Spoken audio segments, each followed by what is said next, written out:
ಈ ಸಮಯದಲ್ಲಿ ನಾವು ಸ್ವಲ್ಪ ಹೊತ್ತು ದೇವರ ವಾಕ್ಯವನ್ನು ನಾವು ಧ್ಯಾನ ಮಾಡಿಕೊಳ್ಳೋಣ. ನಾನು ಅನಿಸ್ತೇನೆ ನೀವು ಬೈಬಲ್ ಕೈಯಲ್ಲಿ ಇಟ್ಕೊಂಡಿದ್ರೆ ಒಳ್ಳೆಯದು. ಯಾಕೆಂದ್ರೆ ತುಂಬ ವಿಷಯಗಳನ್ನು ನಾವು ಸತ್ಯವೇದದಲ್ಲಿ ನಾವು ತಿಳ್ಕೊಳ್ಳಿಕ್ಕಾಗಿದ್ದೇವೆ. ನೀವು ಬೇಕಾದ್ರೆ ನೋಟ್ಸ್ ಬೇಕಾದ್ರೆ ಕೂಡ ನೀವು ಮಾಡ್ಕೊಳ್ಬೋದು. ಇವತ್ತು ಐ ಆಮ್ ಜಸ್ಟ್ ಎಂಕರೇಜಿಂಗ್ ನೀವು ಬೇಸಿಕ್ ಸತ್ಯವೇದವನ್ನು ಕಲಿಬೇಕಾದಂಥ ಬೇಸಿಕ್ ಪ್ರಾಥಮಿಕವಾದಂಥ ಸಂಗತಿಗಳನ್ನು ನಾನು ಇವತ್ತು ನಿಮ್ಮೊಂದಿಗೆ ಮಾತನಾಡ್ತೇನೆ. ಇದನ್ನು ಕಲಿತ ಮೇಲೆ ನಾವು ಇದರ ಮೇಲೆ ನಮ್ಮ ಸ್ಟಡೀಸ್ನ ನಾವು ಮಾಡ್ಕೊಂಡು ನಾವು ಹೋಗೋಣ. ಮೊದಲನೇದಾಗಿ ನಾವು ತಿಳ್ಕೊಳ್ಬೋದು ಏನಂದರೆ, ಬೈಬಲ್ನ ಅಥವಾ ಸತ್ಯವೇದವನ್ನು ನಾವು ಇತರ ಪುಸ್ತಕದಂತೆ ನಾವು ಇದನ್ನು ತಿಳ್ಕೊಳ್ಳೋಕ್ಕೆ, ಓದೋಕ್ಕೆ, ಅರ್ಥ ಮಾಡ್ಕೊಳ್ಳೋಕ್ಕೆ ಬರಲ್ಲ. ಯಾಕೆಂದರೆ ನೀವು ಕೇಳ್ಬೋದು, ಇದು ದೇವರಿಂದ ಬಂದಂಥ ವಾಕ್ಯ ಅಥವಾ ದೇವರು ನಮಗೆ ಬರೆಸಿಕೊಟ್ಟಂಥ ವಾಕ್ಯ. It's pure because the author of the Bible is the Holy Spirit. ಸತ್ಯವೇದದ ಗ್ರಂಥಕರ್ತನು ಪವಿತ್ರಾತ್ಮನು. Every word is authenticated. ಪ್ರತಿಯೊಂದು ವಾಕ್ಯವೂ ಅಧಿಕಾರವುಳ್ಳದ್ದು, ಅದು ಹಕ್ಕನ್ನು ಹೊಂದಿರುವಂಥದ್ದು. ಯಾವ ವಚನವೂ ಕೂಡ ಅಷ್ಟು ಸುಲಭವಾಗಿಲ್ಲ. ಮನುಷ್ಯನ ಬಾಯಿಂದ ಬರುವ ಮಾತುಗಳಲ್ಲ ಇವೆಲ್ಲ. ನಿಮಗೆಲ್ಲ ಗೊತ್ತಿದೆ, ಲೂಕ 4:4 ಮತ್ತಾಯ 4:4 ದೇವರ ಬಾಯಿಂದ ಬರುವ ಮಾತಿನಿಂದ ಮನುಷ್ಯ ಬದುಕ್ತಾನೆ ಅಂತ. ಸೊ ವಾಕ್ಯ ಹಾಗೇನೆ, it is purely from god. ಹೇಗೆಂದರೆ ನಾನು ಸಾಧಾರಣವಾಗಿ ಹೇಳೋದುಂಟು, ನೀವು 2ನೇ ಪೇತ್ರನ ಪತ್ರಿಕೆಯಲ್ಲಿ ಇದನ್ನು ನೀವು ಓದಿ ತಿಳ್ಕೊಳ್ತೀರಿ. 1ನೇ ಅಧ್ಯಾಯದಲ್ಲಿ ವಚನ 20-21 ಈ ರೀತಿ ಹೇಳುತ್ತೆ, ಶಾಸ್ತ್ರದಲ್ಲಿರುವ ಯಾವ ಪ್ರವಾದನ ವಾಕ್ಯವು ಕೇವಲ ಮನುಷ್ಯ ಬುದ್ಧಿಯಿಂದ ವಿವರಿಸತಕ್ಕದಲ್ಲವೆಂಬುದನ್ನು ಮುಖ್ಯವಾಗಿ ತಿಳ್ಕೊಳ್ಳಿ. ಇಂಪಾರ್ಟೆನ್ಸ್ ಅಂತ ಹೇಳ್ತಾನೆ ಅವನು. ಇಂಪಾರ್ಟೆನ್ಸ್ ತಿಳ್ಕೊಳ್ಳಿ. ಮನುಷ್ಯನ ಬುದ್ಧಿಯಿಂದ ವಿವರಿಸತಕ್ಕದಲ್ಲ, ಮನುಷ್ಯನ ರೀಸನ್ನಿಂದ, ಮನುಷ್ಯನ ಗ್ರಹಿಕೆಯಿಂದ ವಿವರಿಸತಕ್ಕದಲ್ಲ. ಯಾಕಂದರೆ ಮನುಷ್ಯನಿಂದ ಉಂಟಾಗಿಲ್ಲ ಇದು. ಈ ಕಂಪ್ಯೂಟರ್ ಮನುಷ್ಯ ಮಾಡಿದ್ದು. ನೀವು ಹೋದರೆ ಕಂಪ್ಯೂಟರ್ ಯಾರು ಬೇಕಾದ್ರೆ ಅದನ್ನು ರಿಪೇರಿ ಮಾಡಿ ಕೊಡ್ತಾರೆ. It is made by man. But Bible ಮನುಷ್ಯನ ಮಾಡಿದ್ದು. ಇದು ದೇವರಿಂದ ಬಂದಂಥ ವಾಕ್ಯ. ಸೊ ಮುಖ್ಯವಾಗಿ ತಿಳ್ಕೊಡ್ರಿ, ಇಂಪಾರ್ಟೆನ್ಸ್ ಅದು. 2ನೇದಾಗಿ ಹೇಳ್ತಾನೆ, ಯಾಕೆಂದರೆ ಯಾವ ಪ್ರವಾದನೆಯು ಎಂದು ಮನುಷ್ಯರ ಚಿತ್ತದಿಂದ ಉಂಟಾಗಲಿಲ್ಲ. ಮನುಷ್ಯನ ಬುದ್ಧಿ, ಮನುಷ್ಯನ ಚಿತ್ತ ಎರಡರಿಂದನೂ ಇದಿಲ್ಲ. ಹಾಗಾದ್ರೆ ಎಷ್ಟೆಷ್ಟೋ ಬುಕ್ಸ್ಗಳಿದ್ದಾವೆ. 100,000s of books are written through this brain. ಆ ಪುಸ್ತಕಗಳೆಲ್ಲ ಲೈಬ್ರರಿಯಲ್ಲಿ ಬೇಕಾದಷ್ಟು ಬಿದ್ದಿದ್ದಾವೆ. ಯಾರೋ ಅದನ್ನು ಪೂರ್ತಿ ಓದೋಕ್ಕೆ ಅವ್ರಿಗೆ ಇಂಟ್ರೆಸ್ಟ್ ಬರಲ್ಲ. ಯಾಕೆ ಹೇಳ್ರಿ? There is no life in it. ನೀವು ಯೋಹಾನ ಸುವಾರ್ತೆ 6:63 ನೀವು ನೋಡೋದಾದರೆ ಅಲ್ಲಿ ಯೇಸು ಹೇಳ್ತಾರೆ, ನಾನು ಆಡೋ ಮಾತುಗಳು ಆತ್ಮವಾಗಿಯೂ ಜೀವವಾಗಿದೆ ಅಂತ ಹೇಳ್ತೇವೆ. ಸೊ ಈಗ ನಾನೇನಾರ ಲೈಫ್ ಆಗಿದ್ದರೆ ನಾನು ಅದನ್ನು ಹೇಳ್ಬೋದು. But I am not the life. ನಾವೆಲ್ಲ ಚಂದ್ರನಿದ್ದ ಹಾಗೆ. ಸೂರ್ಯನ ಬೆಳಕು ನಮ್ಮ ಮೇಲೆ ಬೀಳುತ್ತೆ, ಪ್ರಕಾಶಿಸ್ತದೆ, ದಟ್ಸ್ ಆಲ್. ಬಟ್ ನಾವಲ್ಲ ಮೂಲ ಲೈಟು, ಅದು ಕ್ರಿಸ್ತನ. ಹಾಗೆ ಮನುಷ್ಯನ ಜ್ಞಾನದಿಂದ, ಮನುಷ್ಯನ ಚಿತ್ತದಿಂದ ಅಲ್ಲ. ಎಷ್ಟೋ ಬುಕ್ಸ್ ಬರ್ದಿದೆ ಅಂತ ಜನರು ಹೇಳ್ತಾರೆ. ಅದು ಎಲ್ಲಿದೆ? ಎಲ್ಲೋ ಒಂದು ಕಡೆ ಇದೆ, ಯಾರು ಅದನ್ನು ನೋಡಲ್ಲ. ಬಟ್ ಬೈಬಲ್ ಹೈಯೆಸ್ಟ್ ಸೇಲ್ ಆಗೋದು ಪ್ರಪಂಚದಲ್ಲಿ ಇದು ಬೈಬಲ್ಲು. ನೀವು ಎಷ್ಟು ಸಾರಿ ಓದಿದ್ರೂ ನಿಮಗೆ ಬೇಜಾರಾಗೋದಿಲ್ಲ ಇದು. ಯಾಕಂದರೆ it is life and spirit is there. So ಮನುಷ್ಯನ ಬುದ್ಧಿಯಿಂದ, ಮನುಷ್ಯ ಚಿತ್ತದಿಂದ ಉಂಟಾಗಲಿಲ್ಲ ಅದು. ಅದರ ಬದಲು ಮನುಷ್ಯರು ಪವಿತ್ರಾತ್ಮ ಪ್ರೇರಿತರಾಗಿ ದೇವರಿಂದ ಹೊಂದಿದ್ದನ್ನು ಮಾತನಾಡಿದರಂತೆ. ಪವಿತ್ರಾತ್ಮ ಪ್ರೇರಿತರಾಗಿ, after inspiration of the spirit, led by the spirit, and they wrote. 30-40 members ಇದನ್ನು ಬರೆದಿದ್ದಾರೆ. ಹೆಚ್ಚು ಕಡಿಮೆ 1600 ವರ್ಷಗಳು ತಗೊಂಡಿದೆ. ಜ್ಞಾನಿಗಳಿಂದ ಹಿಡಿದು ಸಾಧಾರಣ ಜನರು ಇದನ್ನು ಬರೆದಿದ್ದಾರೆ. ಇದರಲ್ಲಿ ಒಂದು ಸತ್ಯ ಏನಂತ ಹೇಳಿದ್ರೆ, ದೇವರು ಯಾರನ್ನ ಬೇಕಾದ್ರೆ ಯೂಸ್ ಮಾಡ್ಕೊಳ್ಬೋದು. ನಿಮ್ಮನ್ನು ಕೂಡ, ನೀವು ಒಬ್ಬ ಸಾಧಾರಣ ವ್ಯಕ್ತಿಯಾಗಿರ್ಬೋದು, ನಿಮ್ಮನ್ನು ಕೂಡ ಯೂಸ್ ಮಾಡ್ಕೊಳ್ಬೋದು. ಪೀಟರ್ ಯಾರು? After all is A Fisher man, A ordinary man. ನಾನು ಎಲ್ಲದಕ್ಕಿಂತ ಹೆಚ್ಚಾಗಿ ಆಮೋಸನು, ಅವ್ನು ಹೇಳ್ತಾನೆ ನಾನು ಗೊಲ್ಲನು, ದನ ಕಾಯೋನು ಅಂತ ಹೇಳಿದಾನೆ. ಗಾಡ್ ಕಾಲ್ಡ್ ಹಿಮ್, ದೇವರನ್ನು ಕರೆದು ಪ್ರವಾದಿಗಳನ್ನು ನೇಮಿಸ್ತಾನೆ. It's so wonderful, marvellous.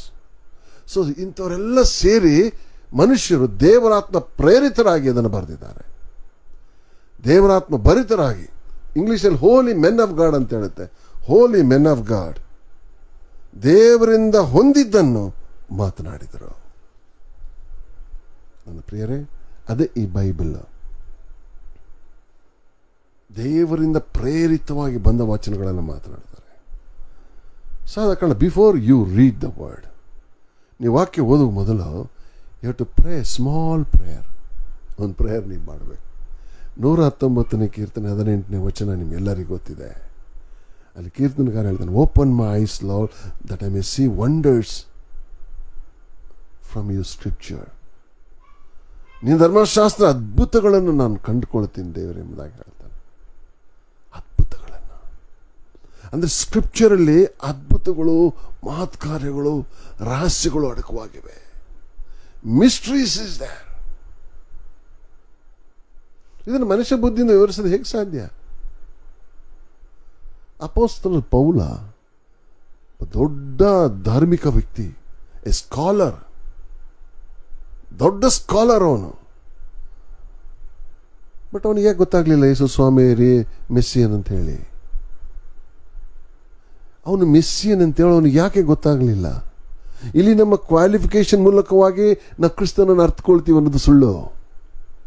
Because I learned, ನಾನು ತುಂಬ ಓದಿದವನು ಅಂತ ಹೇಳ್ಬಿಟ್ಟು ನಾವು ತಿಳ್ಕೊಳಕ್ಕಾಗಲ್ಲ. Your education will not teach you.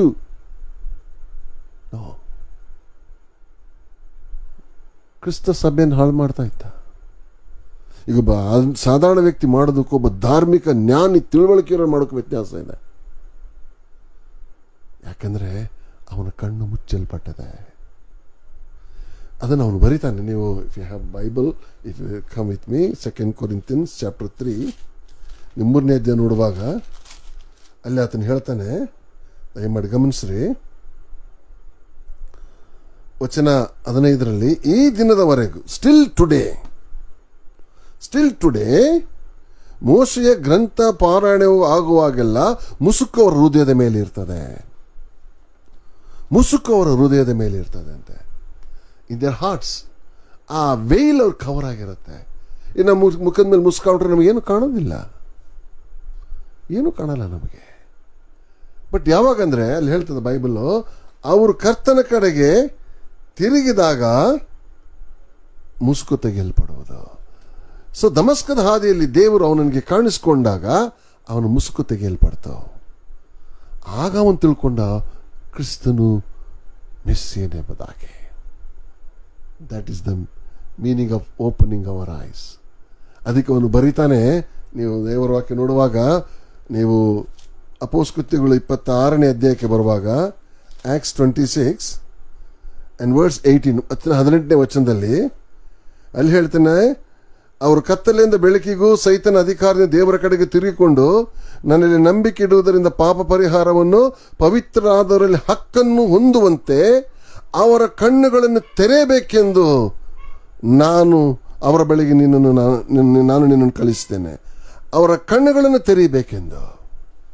ನೋಡಿದ್ರು, ಇವನು ಕೂಡ ಒಬ್ಬನಾಗಿದ್ದ. ಅವಾಗ ಪವಿತ್ರವಾದ ಹಕ್ಕನ್ನು ಹೊಂದುವುದಕ್ಕೂ ಅವರ ಕಣ್ಣುಗಳನ್ನು ತೆರೆಯುವುದಕ್ಕೆ ನಾನು ನಿನ್ನ ಕಳಿಸ್ತೇನೆ. ಒನ್ಸ್ ಹಿ ವಾಸ್ ಬ್ಲೈಂಡ್, ಒಂದು ಕಾಲದಲ್ಲಿ ಅವನು ಕುರುಡನಾಗಿದ್ದ, ಈಗ ಕುರುಡರಾಗಿರೋ ಬಳಿಗೆ ಅವರ ಕಣ್ಣು ತೆರೆಯುವುದಕ್ಕೆ ದೇವರನ್ನು ಕಳಿಸ್ತಾನೆ. What a wonder. ನನ್ನ ಪ್ರಿಯರೇ, ಎಷ್ಟು ಆಶ್ಚರ್ಯ ನೋಡ್ರಿ, ಮಾರ್ವೆಲಸ್. ಆದ ಕಾರಣ ಬೈಬಲ್ನ, ದೇವರನ್ನ ನಮ್ಮ ಬುದ್ಧಿಯಿಂದ ಅರ್ಥ ಮಾಡ್ಕೊಳಕ್ಕಾಗಲ್ಲ. ದೇವರ ಪ್ರಕಟಣೆಯಿಂದ ಮಾತ್ರ ನಾವು ತಿಳ್ಕೊಳ್ಳೋಕೆ ಸಾಧ್ಯ. ನಮ್ಮ ಹತ್ರ ಸಪೋರ್ಟಿವ್ ಬುಕ್ಸ್ ಇರ್ಬೋದು, ಬೇರೆ ಬೇರೆ ಬೇರೆ ಬೇರೆ ವಿಷಯಗಳಿರ್ಬೋದು, ಎಲ್ಲ ಇಟ್ಕೊಂಡು ಕೂಡ ನಾವು ಕಲಿಯೋಕ್ಕಾಗಲ್ಲ. ಹೋಲಿ ಸ್ಪಿರಿಟ್ ನಿಮ್ಮಲ್ಲಿ ಇದ್ದಾಗ ಮಾತ್ರವೇ. ಯಾಕೆ ನಾನು ರಿಯಲ್ ಆಗಿ ಹೇಳ್ತೇನೆ, anointing will speak to you ಅಂತ ಬೈಬಲ್ ಕ್ಲಿಯರ್ ಆಗಿ ಹೇಳುತ್ತೆ. 1 ಯೋಹನ ಪತ್ರಿಕೆ 2:27 ಅಭಿಷೇಕ ನಿಮ್ಮೊಂದಿಗೆ ಮಾತನಾಡುವುದು. He reveals the mysteries. ಅವನದನ್ನು ತಿಳಿಸ್ತಾನೆ. ಸೊ ಆದ ಕಾರಣ ಬೈಬಲ್ ಹೇಳುತ್ತೆ, ನೀವು ಯೆರೆಮೀಯನ ಗ್ರಂಥ 33 ವಚನಕ್ಕೆ ಬರುವಾಗ ಯೆರೆಮೀಯ 33:3 ಹೇಳ್ತಾನೆ, ನನ್ನನ್ನು ಕೇಳಿಕೋ, ನಿನಗೆ ಪೂರ್ವದ ಗೂಢಾರ್ಥಗಳನ್ನು ನಾನು ತಿಳಿಸ್ತೀನಿ ಅಂತ ಹೇಳ್ತಾನೆ. ನೋಡ್ರಿ ಎಷ್ಟು ಚೆನ್ನಾಗಿದೆ ನೋಡ್ರಿ. ನನ್ನನ್ನು ಕೇಳಿಕೋ, ಆಗ ನಿನ್ನ ಪೂರ್ವದ ಗೂಢಾರ್ಥಗಳನ್ನು ನಾನು ನಿನಗೆ ತಿಳಿಯದ ಮಹತ್ತಾದ ಗೂಢಾರ್ಥಗಳನ್ನು ನಾನು ನಿನಗೆ ತಿಳಿಸ್ತೀನಿ.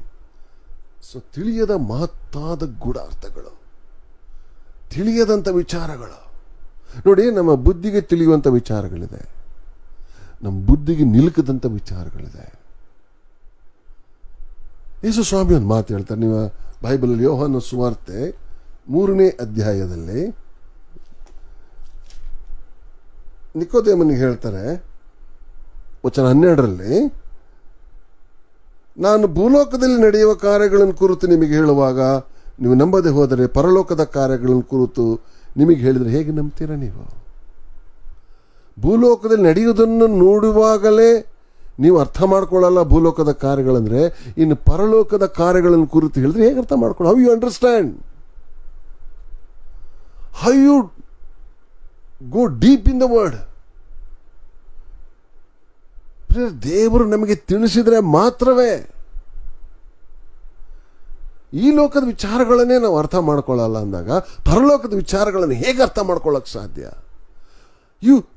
ಬೈಬಲ್ ನೀವು 10 ಸತಿ ಓದಿರ್ಬೋದು, 20 ಸತಿ ಓದಿರ್ಬೋದು, ನೀವು ಓದಿದ್ದೀರಾ. ಅರೆ ನಾನು ಕೇಳ್ತೇನೆ, ನಿಮ್ಮೊಂದಿಗೆ ದೇವರು ವಾಕ್ಯದ ಮೂಲಕ ಮಾತನಾಡಿದಾರ?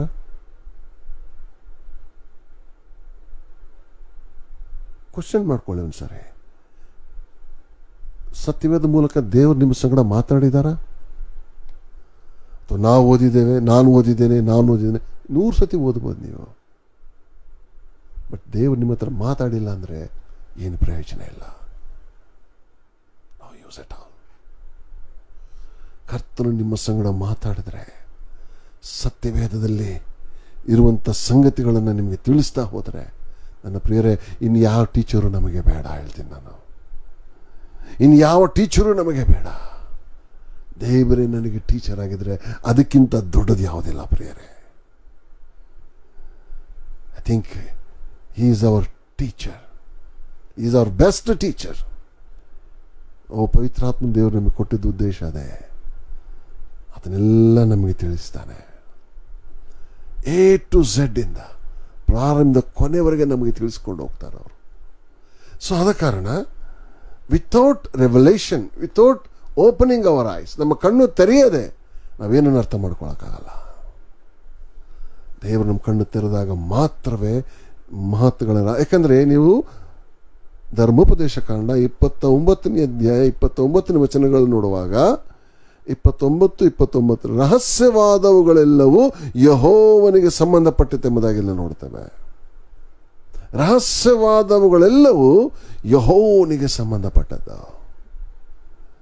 ಮಿಸ್ಟ್ರೀಸ್. ಹಾಗಾದ್ರೆ ಬೈಬಲಲ್ಲೆಲ್ಲ ಇರೋದು ಎಲ್ಲ ಮಿಸ್ಟ್ರೀಸ್.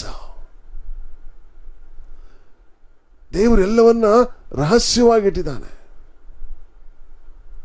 ಅದನ್ನ ಅರ್ಥ ಮಾಡ್ಕೊಳ್ಬೇಕಾದ್ರೆ ದೇವರು ನಮ್ಮ ಕಣ್ಣು ತೆರಿಬೇಕು. ಹೇಗೆ ದೇವರು ನಮ್ಮ ಕಣ್ಣು ತೆರೀತಾನೆ? ಹೌ ಇಲ್ ಓಪನ್ ಹಿಸ್ ಐಸ್? ಅದ್ರ ಬಗ್ಗೆ ಸ್ವಲ್ಪ ನಾವು ನೋಡುವಾಗ, ನೀವು ಮತ್ತಾಯನ ಸುವಾರ್ತೆ 13ನೇ ಅಧ್ಯಾಯ ಅಲ್ಲಿ 13ನೇ ವಚನಕ್ಕೆ ಬರುವಾಗ 13:13 ಒಂದು ಮಾತು ಹೇಳ್ತದೆ. ಅಲ್ಲಿ ಹೇಳ್ತಾನೆ, ಅವರು ಕಣ್ಣಿದ್ದರೂ ನೋಡುವುದಿಲ್ಲ, ಕಿವಿ ಇದ್ದರೂ ಕೇಳುವುದಿಲ್ಲ ಮತ್ತು ತಿಳ್ಕೊಳ್ಳುವುದಿಲ್ಲ. ಕಣ್ಣಿದ್ದರೂ ನೋಡುವುದಿಲ್ಲ, ಕಿವಿ ಇದ್ದರೂ ಕೇಳುವುದಿಲ್ಲ, ತಿಳ್ಕೊಳ್ಳುವುದಿಲ್ಲ. ಅಂಡರ್ಸ್ಟ್ಯಾಂಡಿಂಗ್ ಇಲ್ಲ. They cannot see, they cannot hear, they cannot understand. ಯಾಕೆ? It has been sealed. But ಆದರೆ ನೀವು 11ನೇ ವಚನಕ್ಕೆ ಬರುವಾಗ ವರ್ಸ್ 11 ಹೇಳ್ತದೆ, ಪರಲೋಕ ರಾಜ್ಯದ ಗುಟ್ಟುಗಳನ್ನು ತಿಳಿಯುವ ವರವು ನಿಮಗೆ ಕೊಡಲ್ಪಟ್ಟದೆ. ಪರಲೋಕ ರಾಜ್ಯದ ಗುಟ್ಟುಗಳು. ಪರಲೋಕ ರಾಜ್ಯ ಬರೀ ಗುಟ್ಟುಗಳಿಂದ ಇರುವುದು ಪ್ರಿಯರೇ. ಗುಟ್ಟುಗಳಿಂದ ತುಂಬಲ್ಪಟ್ಟಿದೆ, ಮಿಸ್ಟ್ರೀಸ್ ಇಂದ ತುಂಬಲ್ಪಟ್ಟಿದೆ. ಹಾಗಾದ್ರೆ ಇದು ತಿಳಿಯುವ ವರ ಅಂತ ಒಂದಿದೆ. ಆ ವರ ಗಿಫ್ಟ್ ಇದೆ. ಆ ವರ ನಿಮಗೆ ಕೊಡಲ್ಪಟ್ಟಿದೆ. ಈಗ ಉದಾಹರಣೆಗೆ ನೀವು ದಯಮಾಡಿ ಯೋಹನ್ ಸುವಾರ್ತೆ 3:27 ವಚನ ನೀವು ನೋಡಿದ್ರೆ 3:27 ಹೇಳ್ತದೆ, ಮೇಲಿನಿಂದ ಅನುಗ್ರಹಿಸೋಣವಾದದ್ದನ್ನು ಹೊರತು ಮನುಷ್ಯನು ಹೆಚ್ಚೇನು ಹೊಂದಲಾರನು ಅಂತ ಹೇಳ್ತದೆ. Unless it has been given from heaven, he cannot understand. Unless your eyes are open, you cannot see. Unless your ears are open, you cannot hear. ಕಣ್ಣಿದ್ರು ಕಾಣಲ್ಲ, ಕಿವಿದ್ರು ಕೇಳಲ್ಲ ಅಂದಮೇಲೆ ಇಟ್ ಇಸ್ ಇನ್ ಹಿಡನ್, ಒಂದು ವೇಲ್ ಅಡ್ಡ ಆಗಿದೆ. So ನೀವು Bible ಓದ್ತೀರಾ, ಅರ್ಥನೇ ಆಗಲ್ಲ. ಒಂದು ಸತಿ ಓದ್ತೀರಾ, 2 ಸತಿ, ಕೆಲವು ಹೇಳ್ತಾರೆ 10 ಸತಿ ಓದ್ರೆ ಅರ್ಥ ಆಗುತ್ತೆ, 20 ಸತಿ ಓದ್ರೆ ಅರ್ಥ ಆಗಲ್ಲ. Ask God to talk to you. Ask God to open your eyes and open your understanding. ನೀವು ಲೂಕನ ಸುವಾರ್ತೆ 24ನೇ ಅಧ್ಯಾಯಕ್ಕೆ ಬರುವಾಗ ವಚನ 45 ಅಲ್ಲಿ ಹೇಳ್ತದೆ, ಆಮೇಲೆ ಅವರು ಶಾಸ್ತ್ರ ವಚನವನ್ನು ತಿಳ್ಕೊಳ್ಳುವಂತೆ ಅವರ ಬುದ್ಧಿಯನ್ನು ತೆರೆದನಂತೆ. ಹಿ ಓಪನ್ ದೇರ್ ಅಂಡರ್ಸ್ಟ್ಯಾಂಡಿಂಗ್. ಅವರು ಯಾರು? ಯೇಸು ಸ್ವಾಮಿ ಶಿಷ್ಯರು, ಬೇರೆ ಯಾರಲ್ಲ ಅವರು. They are disciples of Jesus. ಅವ್ರ ಜೊತೆಲಿದ್ರು ಯೇಸು ಸ್ವಾಮಿ ಗುರ್ತಿಡಿಲಿಲ್ಲ, ಯೇಸು ಸ್ವಾಮಿನ ಅರ್ಥ ಮಾಡ್ಕೊಳ್ಳಿಲ್ಲ. ಇದಕ್ಕೆ ಕಾರಣ ಏನು? ನಾನು ಒಂದು ಹೇಳ್ಬೇಕಂದ್ರೆ ನನಗೆ ಹೋಶೇಯ 4:6 ನೆನಪು ಬರ್ತದೆ, ಹೋಶೇಯ 4:6 ನೆನಪು ಬರ್ತದೆ. ನನ್ನ ಜನರು ಬುದ್ಧಿಹೀನರಾದ ಕಾರಣ ಹಾಳಾಗಿದ್ದಾರೆ. ಪೆರಿಶ್ಡ್ ಅಂತ ಹೇಳಿದ ಇಂಗ್ಲಿಷಲ್ಲಿ. My people are perished because of lack of knowledge. ನನ್ನ ಪ್ರಿಯರೇ, ದೇವರ ವಾಕ್ಯಗಳನ್ನು ಅರ್ಥ ಮಾಡ್ಕೊಳ್ಬೇಕಾದ್ರೆ ask God for help.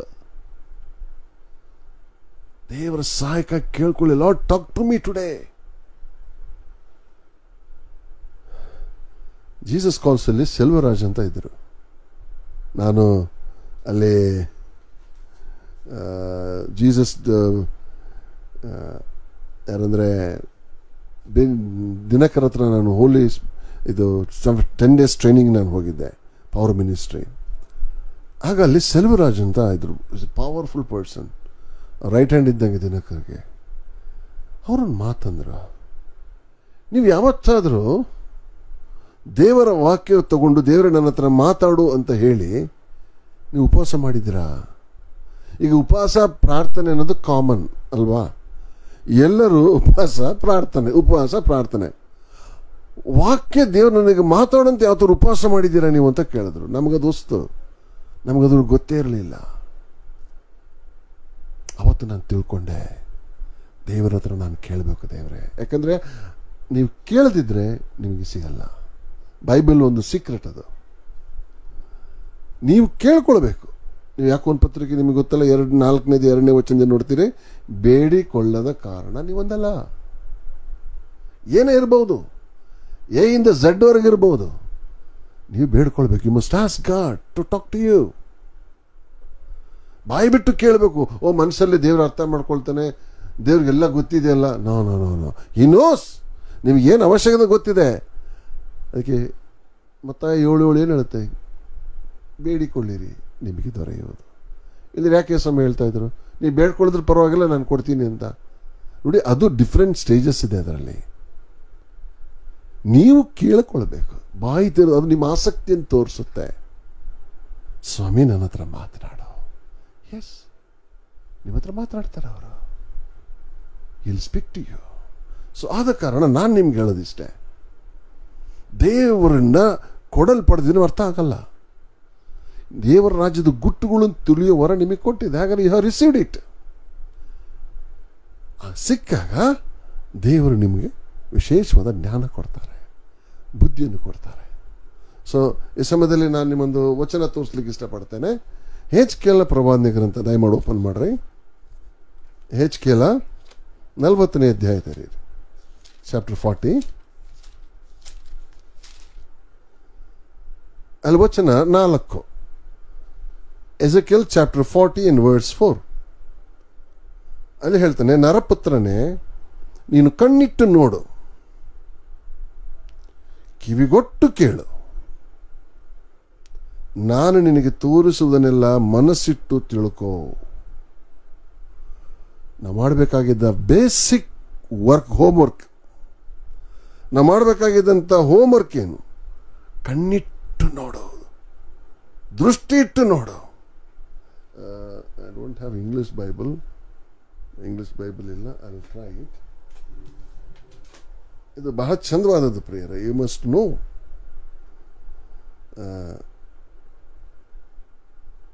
Just a minute, I will take Ezekiel 40. And the man said unto me, Son of man, behold with thine eyes, and hear with thine ears, and set thine heart upon all that I shew thee, to the intent that I might shew them unto thee at thou broad either. ಇದು KJV. ಅಲ್ಲಿ ಒಂದು ಮಾತು ಹೇಳ್ತಾನೆ, behold with thine ice, ನೀವು ಕಣ್ಣು ತೆರೆಯಲ್ಬಿಡ್ಬೇಕು, ನೀನು ನೋಡು ದೃಷ್ಟಿ ಇಟ್ಟು. And hear with thine ears, ಕಿವಿಯಿಂದ ಕೇಳ್ಕೊ. And set thine heart upon all that I have showed you. Set thine heart ಅಲ್ಲಿ ಹೇಳ್ತಾನೆ ಇಂಗ್ಲೀಷಲ್ಲಿ, ಕಿವಿಗೊಟ್ಟು ಕೇಳು, ನನಗೆ ತೋರಿಸಿಲ್ಲ, ಮನಸ್ಸಿಟ್ಟು ತಿಳಿದುಕೋ. ಮನಸ್ಸಿಟ್ಟು ತಿಳಿದುಕೋ ಬಹಳ ಮುಖ್ಯ. ನಾವು ಈ ಕಿವಿಯಿಂದ ಈ ಕಿವಿಯಿಂದ ಬಿಡೋದಲ್ಲ, ಮನಸ್ಸಿಟ್ಟು ನೋಡಬೇಕು. ಯೇಸು ಸ್ವಾಮಿ ಏನು ಮಾಡ್ದ? ಶಿಷ್ಯರನ್ನ ಅವರ ಅಂಡರ್ಸ್ಟ್ಯಾಂಡಿಂಗ್ ತರದ. ನಮ್ಮಲ್ಲಿ ಪ್ರಿಯರೇ ಕೆಲವು ದೇವ್ರು ಕೊಟ್ಟಂಥ ವರಗಳಿರುತ್ತೆ, ನಮ್ಮಲ್ಲಿ ಆ ಜ್ಞಾನ ಇರುತ್ತೆ, ನಿಧಿ ಇರುತ್ತೆ, ಸಂಪತ್ತಿರುತ್ತೆ. ಬಟ್ ಆದರೆ ನಾವು ಅನೇಕ ಸರಿ ಅದನ್ನು ಅರ್ಥ ಮಾಡ್ಕೊಂಡಿರಲ್ಲ. ಈ ಬುದ್ಧಿಯಿಂದ ನಾವೇನು ಮಾಡ್ತೇವೆ ನೋಡ್ರಿ, ನಮ್ಮ ನಾಶನವನ್ನು ನಾವೇ ಮಾಡ್ಕೊಳ್ತೇವೆ. ಆಲ್ಬರ್ಟ್ ಐನ್ಸ್ಟೀನ್ ಅಣುವನ್ನು ಹೊಡೆದ್ರೆ ಪರಮಾಣುನ ಬಾಂಬ್ನ ಕಂಡುಹಿಡ್ದ. E=mc². ನಾವು ಆಟಮ್ನ ಬ್ರೇಕ್ ಮಾಡಿದ್ರೆ ಎನರ್ಜಿ ಬರುತ್ತೆ ಅಂತ. ಸರಿ, ವೆರಿ ಗುಡ್. ಇವತ್ತು ಆಟಮ್ನಿಂದ ಅನೇಕ ಕರೆಂಟ್ಗಳು ಬರುತ್ತೆ, ಎಲ್ಲ ಆಗುತ್ತೆ. That is one positive. ಒಂದು ಅಲ್ಲ, ಅದು ನೆಗೆಟಿವ್ ಏನದ್ರದ್ದು? ಮೆರಿಟ್ಸ್, ಡಿಮೆರಿಟ್ಸ್ ಏನು? ಇವತ್ತು ಕೂಡ ಜಪಾನಲ್ಲಿ ನಾಗಸಾಕಿ, ಹಿರೋಶಿಮಾ ಹಾಳಾದಂಥ ಪಟ್ಟಣಗಳು. ಆಟಮ್ ಬಾಂಬ್ ಆಗಿರೋ ಸ್ಥಳದಲ್ಲಿ ಹೋಗಿ ನೋಡಿದ್ರೆ ಏನು ಬೆಳೆಯಲ್ಲ, ಕೆಮಿಕಲ್ ಆಗಿ ಹಾಳಾಗೋಗ್ಬಿಡುತ್ತೆ, ಸುಟ್ಟು ಬರ್ನಾಗೋಗ್ಬಿಟ್ಟಿರ್ತದೆ. ನನ್ನ ಪ್ರಿಯರೇ, ಇದನ್ನು ಮನುಷ್ಯನ ಬುದ್ಧಿಯಿಂದ ಮಾಡಿದಂಥದ್ದು. ಮನುಷ್ಯ ಇವತ್ತು ತನ್ನ ಬುದ್ಧಿನ ತಪ್ಪಾಗಿ ಯೂಸ್ ಮಾಡ್ಕೊಳ್ತಾ ಇದ್ದಾನೆ ಅಲ್ವಾ? ತನಗೆ ತಾನೇ ನಾಶನ ತಂದುಕೊಳ್ತಾ ಇದ್ದಾನೆ. ಅವನ ಬುದ್ಧಿಯಿಂದ ಅವನೇ ಹಾಳಾಗ್ತಾ ಇದ್ದಾನೆ. ಒಂದು ಕಡೆಯಿಂದ ಒಳ್ಳೇದಿದೆ, ಅದೇ ಬುದ್ಧಿಯಿಂದ ಇನ್ನೊಂದು ಕಡೆಯಿಂದ ಹಾಳಾಗ್ತಾ ಇದೆ. ಇದಕ್ಕೆ ಕಾರಣ ಏನು? ದೇವರು ನಮಗೆ ಕೊಟ್ಟದ್ದನ್ನು ಸರಿಯಾದ ರೀತಿಯಲ್ಲಿ ನಾವು ಯೂಸ್ ಮಾಡ್ಕೊಳ್ಬೇಕು. ಹೀಗಾದರೆ ನಾನು ಹೇಳ್ತೇನೆ, ಒಳ್ಳೆ ಸಮಾಜ ನಿರ್ನಾಮ ಆಗುತ್ತೆ ಪ್ರಿಯರೇ, ಒಳ್ಳೆ ಸಮಾಜ ನಿರ್ನಾಮ ಆಗ್ತದೆ. ನಾವೆಲ್ಲರೂ ಒಳ್ಳೆ ರೀತಿಯಲ್ಲಿ ಈ ಭೂಲೋಕದಲ್ಲಿ ನಾವು ಬಾಳ್ತೇವೆ. ನಮಗೆಲ್ಲರೂ ದೇವರ ಮನಸ್ಸಿದ್ರೆ, ದೇವರ ಜ್ಞಾನ ನಮ್ಮಲ್ಲಿದ್ದರೆ, ದೇವರ ತಿಳುವಳಿಕೆ ನಮ್ಮಲ್ಲಿದ್ದರೆ ಒಳ್ಳೆ ರೀತಿಯ ಸಹಜವಾದ ಬಾಳ್ವೆಯನ್ನು ನಾವು ಬಾಳ್ತೇವೆ. ಬಟ್ ಇಲ್ಲಿ ಮನುಷ್ಯನ ಜ್ಞಾನ ಏನಾಗಿದೆ? ಹಾಳಾಗ್ಬಿಟ್ಟಿದೆ. ಯೇಸು ಸ್ವಾಮಿ ಸಮಾಧಿಯಿಂದ ಎದ್ದು ಬಂದ ಎಂಬ ಸತ್ಯವನ್ನು ಸಿಪಾಯಿಗಳು ತಗೊಂಡೋಗಿ ಪರಿಸರ ಶಾಸ್ತ್ರಿಗೆ ಹೇಳಿದರು. They are religious people, God's holy nation, royal priesthood ಜನಗಳು. ಅವ್ರೇನು ಹೇಳಿದ್ರು? ಅವ್ರಿಗೆ ಹಣ ಕೊಟ್ಟು ದೇವದೂತ ಕಾಣಿಸ್ಕೊಂಡಿದ್ದು ನಿಜ, ಬಟ್ ನಾವು ನಿಮಗೆ ಹೇಳ್ತೇವೆ ಶಿಷ್ಯರು ತಗೊಂಡು ಅಂತ ಹೇಳ್ರಿ ಅಂದರು. ದೇ ನೋ, ಐ ಥಿಂಕ್ 7:30 ಅನಿಸುತ್ತೆ ಲೂಕಲ್ಲಿ. ಅಲ್ಲಿ ಪರಿಸರ ಶಾಸ್ತ್ರಿಗಳು ದೇವರು ತಮ್ಮ ವಿಷಯದಲ್ಲಿ ಮಾಡಿಕೊಂಡಂಥ ತಿಳುವಳಿಕೆಯನ್ನು ಆಲೋಚನೆಯನ್ನು ನಿರಾಕರಿಸಿದ್ರು ಅಂತ ಇದೆ. They rejected the counsel of God with their wisdom and knowledge. Solomon ತಗೊಳ್ರಿ, ಪ್ರಾವರ್ಬ್ಸ್ ಜ್ಞಾನೋಕ್ತಿ, ಆಮೇಲೆ ಸಾಂಗ್ ಆಫ್ ಸೊಲೊಮನ್, ಪರಮಗೀತ, ಪ್ರಲಾಪ್, ಇದೆಲ್ಲ ಬರ್ತಿದ್ದಾನೆ ಆತನು. ಪ್ರಸಂಗಿ ಇದೆಲ್ಲ ಬರ್ದ. ಬಟ್ ಅವನ ಲೈಫ್ ಏನಾಯ್ತು? ಅವನ ಲೈಫ್ ಏನಾಯ್ತು? ಸ್ತ್ರೀಯರು ಅವನ ಮನಸ್ಸನ್ನು ಕೆಡಿಸಿಬಿಟ್ರು ಅಂತ ಹೇಳ್ತದೆ. ತನ್ನ ಜ್ಞಾನದಿಂದ ಏನು 700 ಜನ ಹೆಂಡತಿಯರನ್ನು 300 ಜನ ಉಪಪತ್ನಿಯರು ಮಾಡಿಕೊಂಡಿದ್ನೋ, ತನ್ನ ವಿಸ್ಡಮಿಂದ ಎಲ್ಲ ತಿಳುವಳಿಕೆಯಿಂದ ಅವರನ್ನು ಮೆಚ್ಚಿಸಿ ತನ್ನ ಹೆಂಡರಾಗಿ ಮಾಡಿಕೊಂಡಿದ್ನೋ, ಅವರೇ ಅವನ ಜ್ಞಾನವಂತನಾದ ಇವನನ್ನು ಹಾಳು ಮಾಡಿಬಿಡ್ತಾರೆ. ಅವನು ತಂದೆಯಲ್ಲಿದ್ದಂಥ ಯಥಾರ್ಥತ್ವವನ್ನು ಇಟ್ಕೊಳ್ಳಲಿಲ್ಲ ಅಂತ ಹೇಳ್ತಾನೆ ಬೈಬಲ್. ಈ ಲಾಸ್ಟ್ ಇಟ್. ಅದಕ್ಕೆ ಹೇಳ್ತಾನೆ, vanity of vanity, all is vanity. ವ್ಯರ್ಥವೇ ವ್ಯರ್ಥ, ಸಮಸ್ತವೂ ವ್ಯರ್ಥ ಅಂತಾನೆ. ಅಂದ್ರೆ ಏನರ್ಥ ನೋಡಿ. ನಮ್ಮ ಜೋಗ್ ಜಲಪಾತದಲ್ಲಿ ನೀರು ಮೇಲಿಂದ ಕೆಳಗೆ ಧುಮುಕುತ್ತೆ. ಅದು ನೋಡೋದೇ ಎಷ್ಟೊಂದು ಚಂದ. ಈಗ ಬೇಸಿಗೆಯಲ್ಲಿ ಏನು ಸಿಗೋದಿಲ್ಲ, ಬಟ್ ಮಳೆಗಾಲದಲ್ಲಿ ಹೋದರೆ ಏನು ನೀರು ಬೀಳ್ತದೆ. ಒಂದು ಸಾರಿ ಸರ್ ವಿಶ್ವೇಶ್ವರಯ್ಯ ಅಲ್ಲಿಗೆ ಹೋಗಿದ್ರು. ಅವರು ಅದನ್ನು ನೋಡಿ, ಅವರು ಇಂಜಿನಿಯರಿಂಗ್ ತಿಳುವಳಿಕೆಯಿಂದಂದರು, ಈ ನೀರಿನಿಂದ ನಾನು ಕರೆಂಟ್ ಉತ್ಪಾದನೆ ಮಾಡ್ಬೋದು, ಟರ್ಬೈನ್ಸ್ಗಳು ತಿರುಗುವಂತೆ ಆ ನೀರು ಶಕ್ತಿಯಿಂದ ಮಾಡ್ಬೋದು. ಆದರೆ ಇಲ್ಲಿ ಮಾಡೋಕ್ಕಾಗದೆ ನೀರು ಸುಮ್ಮನೆ ಬಿದ್ದು ಹೋಗ್ತಾ ಇದೆಯಲ್ಲ, ವೇಸ್ಟ್ ಆಫ್ ಎನರ್ಜಿ ಅಂತ ಅವ್ರ ಬಾಯಿ ತೆಗೆದು ಹೇಳಿದ್ರು. ಕರೆಕ್ಟ್, ಅವ್ರು ಹೇಳಿ ಅದನ್ನು ಮಾಡ್ಬೋದಾಗಿ ಕಡೆಗೆ ಅವ್ರು ಮಾಡಿದ್ರು ಅದನ್ನು. ಒಂದು ಸಾರಿ ಮಿಷನರಿ, ಅಮೇರಿಕನ್ ಮಿಷನರಿ ಆ ಜೋಗಕ್ಕೆ ಬಂದಿದ್ರು. ಆ ಜೋಗ, ಆ ಜಲಪಾತ, ಆ ವಾತಾವರಣ, ಅದನ್ನು ನೋಡುವಾಗ ಅವ್ರಿಗೆ ಹೃದಯ ತುಂಬಿ ಬಂದು knelt down and said praise the Lord. ನನ್ನ ಪ್ರಿಯರೇ, ಇದು ನಿಜವಾದ ಜ್ಞಾನ. Knowing God is the real knowledge of God. ಕ್ರಿಸ್ತನನ್ನು ಅರಿಯುವುದು ನಿಜವಾದ ಜ್ಞಾನ. ಈ ಜ್ಞಾನವನ್ನು ದೇವರು ಕೊಡ್ತಾನೆ. ಈ ಸೊಲೊಮೋನನು ಈ ಲೋಕದ ಜ್ಞಾನದಲ್ಲಿ ಅವನು ಬಹಳ ಫೇಮಸ್ ಆದ. But what happen in the end?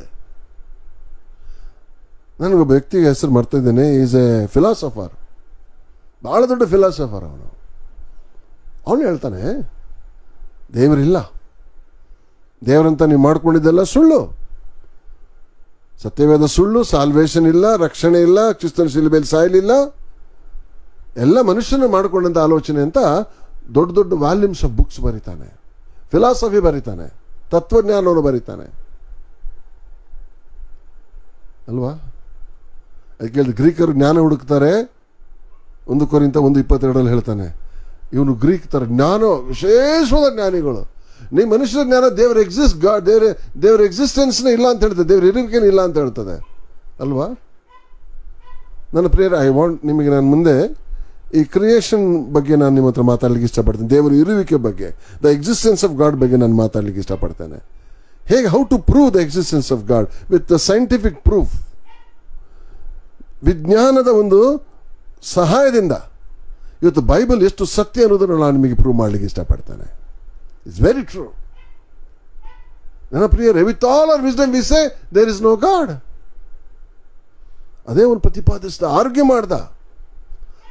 ಆಮೇಲೆ 45-50 ಇಯರ್ಸ್ ಆದಾಗ ಅವನ ಲೈಫಲ್ಲಿ, ಅವನ ಲೈಫ್ನ ಸಮಸ್ಯೆಗಳನ್ನು, ಫ್ಯಾಮಿಲಿ ಪ್ರಾಬ್ಲಮ್ಸ್ನ ಅವನು ಎದುರಿಸ್ಲಿಕ್ಕೆ ಆಗಲಿಲ್ಲ.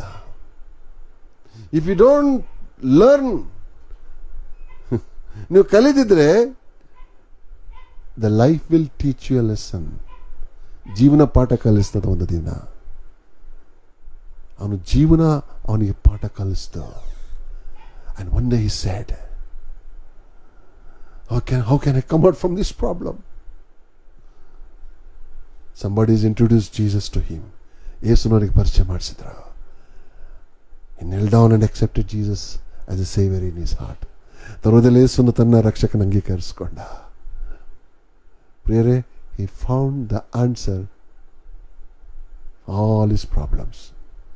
ನನ್ನ ಪ್ರಿಯರೇ, ನಾವೆಂಥ ಫಿಲಾಸಫರ್ ಆಗಿರ್ಬೋದು, ಎಂಥ ಜ್ಞಾನಿಗಳಾಗಿರ್ಬೋದು, ಎಂತೆಂಥ ತಿಳುವಳಿಕೆ ಆಗಿರ್ಬೋದು, ಇದ್ರ ಮೂಲಕ ಕ್ರಿಸ್ತನನ್ನು ಅರಿಯಲಿಕ್ಕೆ ಸಾಧ್ಯ ಇಲ್ಲ. But have the knowledge of God, have the wisdom of God. ದೇವರ ಜ್ಞಾನ ಪಡ್ಕೊಳ್ಳಿ ಪ್ರಿಯರೇ. It's all mysteries, but God will glad to reveal to you. ಯೇಸು ಸ್ವಾಮಿ ಹೇಳ್ತಾರೆ, ಜ್ಞಾನಿಗಳಿಗೆ ತಿಳುವಳಿಕರಿಗೆ ಮರೆ ಮಾಡಿ ಬಾಲಕರಿಗೆ ಪ್ರಕಟ ಮಾಡಿದೆಯಲ್ಲ ದೇವರೇ ಎಂದಾಗೆ. ವಾಟ್ ಎ ವಂಡರ್ಫುಲ್ ಪ್ರಿಯರೇ. I love to talk about subject like this. ಈ ಥರ ಸಬ್ಜೆಕ್ಟ್ ವಿಷಯ ಮಾತ್ರ ತುಂಬ, ಎಸ್ಪೆಷಲಿ ಸ್ಪಿರಿಚುವಲ್ ಗ್ರೋತ್ ಬಗ್ಗೆ ಮಾತಾಡಲಿಕ್ಕೆ ನಾನು ಭಾಳ ಇಷ್ಟಪಡ್ತೇನೆ. Yes it is true. ನಿಮ್ಮ ಸ್ವಂತ ಬುದ್ಧಿ ಜ್ಞಾನದ ಯು ಕೆನಾಟ್ ಅಂಡರ್ಸ್ಟ್ಯಾಂಡ್. ಕೆಲವರು ಏನು ಮಾಡ್ತಾರೆ, ಪ್ರಕಟಣೆ ಓದಕ್ಕೆ ಹೋಗ್ತಾರೆ, ರೆವಲ್ಯೂಷನ್. ಅದನ್ನು ಸರಿಯಾದ ಪ್ರಾರ್ಥನಾ ಪೂರ್ವಕವಾಗಿ ಓದ್ದೆ ಬುದ್ಧಿಯಿಂದ ಓದಕ್ಕೆ ಹೋದರೆ ಇದನ್ನೇ ಅರ್ಥ ಆಗಲ್ಲ, ಅದಿನ್ನೇನಾಗ್ಬೋದು. ತುಂಬ ಕನ್ಫ್ಯೂಷನ್ಸ್. ಕೆಲವರು ಏನೇನೋ ಪ್ರಸಂಗಗಳು ಕೇಳೋದು, ಏನೇನೋ ಟೀಚಿಂಗ್ಸ್ ಕೇಳೋದು, ಅವ್ರ ಕಡೆಗೆ ಅವ್ರ ಬರವಣಿಗೆನೇ ಚೇಂಜ್, ಅವ್ರ ಹೇಳಿಕೆಗಳೇ ಚೇಂಜ್, ಕಾಂಟ್ರಡಿಕ್ಷನ್ಸ್. ಪ್ರಿಯರೇ, ಸತ್ಯವೇದ ಬಿಟ್ಟು ನಾವು ಯಾವತ್ತೂ ಹೋಗಬಾರ್ದು. ನಿಮ್ಮ ಏನೇ ರೆವಲ್ಯೂಷನ್ಸ್ ಇದ್ರು, ನಿಮ್ಮ ಏನೇ ಪ್ರಕಟಣೆ ಇದ್ರು, ಏನೇ ವಿಷನ್ಸ್ ಇದ್ರು, it should be based on the word of god. ವಾಕ್ಯಕ್ಕೆ ತಳಪಾಯವಾಗದಿರಬೇಕು. ಕೆಲವು ಸರಿ ಅದೇ ರೆವಲ್ಯೂಷನ್ ಬೇರೆ, ಬೈಬಲ್ ರೆವಲ್ಯೂಷನ್ ಬೇರೆ ಇರ್ತದೆ. ಯೇಸು ಸ್ವಾಮಿ ಎಲ್ಲಾದ್ರೂ ಬೈಬಲ್ ರೆವಲ್ಯೂಷನ್ ತೆಗೆದ್ರ? ಮತ್ತಾಯನ ಸುವಾರ್ತೆ 5:17 ಯೇಸು ಸ್ವಾಮಿ ಹೇಳಿದೇನು? ನಾನು ಧರ್ಮಶಾಸ್ತ್ರ ತೆಗಿಲಿಕ್ಕೆ ಬರಲಿಲ್ಲ, ನೆರವೇರಿಸಲಿಕ್ಕೆ ಬಂದಿದ್ದೇನೆ. Law is here, he came to fulfil the law. ಅಂದ್ರೆ ಬೈಬಲ್ ಏನಿದೆ, ದೇವ್ರ ವಾಕ್ಯ, ಅದನ್ನ ಬಿಟ್ಟು ಹೋಗ್ಲಿಲ್ಲ ಅವರು. ದೇವರ ರೆವಲ್ಯೂಷನ್ ಇದೆ, ಅದರಲ್ಲಿ ಇದ್ರು ಅವರು. ತಂದೆಯು ನನಗೆ ಏನು ಹೇಳಿದ್ರು ಅದನ್ನೇ ಮಾಡ್ತಾ ಇದೆ ಅಂತ. ಇವತ್ತು ನಮ್ಮ ರೆವಲ್ಯೂಷನ್ ನೋಡಿ, ಕಾಂಟ್ರಡಿಕ್ಷನ್. ಏನೇನೋ ರೆವಲ್ಯೂಷನ್ಸ್ ಬರ್ತಾ ಇದೆ ಪ್ರಿಯ. ನಾನೆಲ್ಲ ಹೇಳೋಕ್ಕೆ ನನಗೆ, ಯಾಕಂದ್ರೆ I don't want to criticise any person, ನಾನು ಮಾಡ್ಲಿಕ್ಕೆ ಹೋಗಲ್ಲ. But it is true. ಎಷ್ಟು ಫಾಲ್ಸ್ ಪ್ರಾಫಿಸಿಸ್ಗಳು ಇವತ್ತು. ಹಾಗಾಗತ್ತೆ, ಹೀಗಾಗತ್ತೆ, ನೆರವೇರದಿರುವಾಗ ಅರ್ಥ ಏನದು? ಫ್ಲೆಶಿಂದ ಬರುವಂಥದ್ದು. ಗಿಫ್ಟ್ ಆಫ್ ಪ್ರಾಫಿಸಿ ವಿಷಯ ಬಂದಾಗ ನಾನು ನಿಮಗೆ ಎಕ್ಸ್ಪ್ಲೈನ್ ಮಾಡ್ತೇನೆ. What is the meaning of prophecy, ಪ್ರವಾದನೆ ವಚನ ಅಂದ್ರೆ ಏನು ಅಂತ ನಾನು ನಿಮಗೆ ಎಕ್ಸ್ಪ್ಲೈನ್ ಮಾಡ್ತೇನೆ. ಪ್ರಿಯರೇ, it is not A joke. ಏನೋ ಒಂದು ತಮಾಷೆ ಅಲ್ಲ ದೇವ್ರ ವಿಷಯದಲ್ಲಿ ಮಾತಾಡ್ಬೇಕಂದ್ರೆ. ದೇವ್ರು ಹೇಳ್ತಾನೆ ಅಂತ ಹೇಳ್ಬೇಕಂದ್ರೆ it's not so easy to say. ಪೌಲ ಹೇಳ್ತಾನೆ, ಯೇಸು ಸ್ವಾಮಿ ಹೇಳಿದಂತ ಹೇಳ್ತಾನೆ ಪೌಲ, ಪರಿಶುದ್ಧಾತ್ಮ ಹೇಳಿದಂತೂ ಹೇಳ್ತಾನೆ. He knows the voice of Jesus, he knows the voice of the Holy Spirit. Clearly ಹೇಳ್ತಾನೆ, ಪವಿತ್ರಾತ್ಮ ನನಗೆ ಹೇಳ್ದ ಅಂತ. ಜೀಸಸ್ ಕಾಣಿಸ್ಕೊಂಡು ಹೇಳ್ದ, ಎರಡೂ ಹೇಳ್ತಾನೆ. ಇವತ್ತು ನೀವು ದೇವ್ರು ಹೇಳ್ದಂತ ಯಾವ ದೇವ್ರು ಹೇಳಿದ್ರು?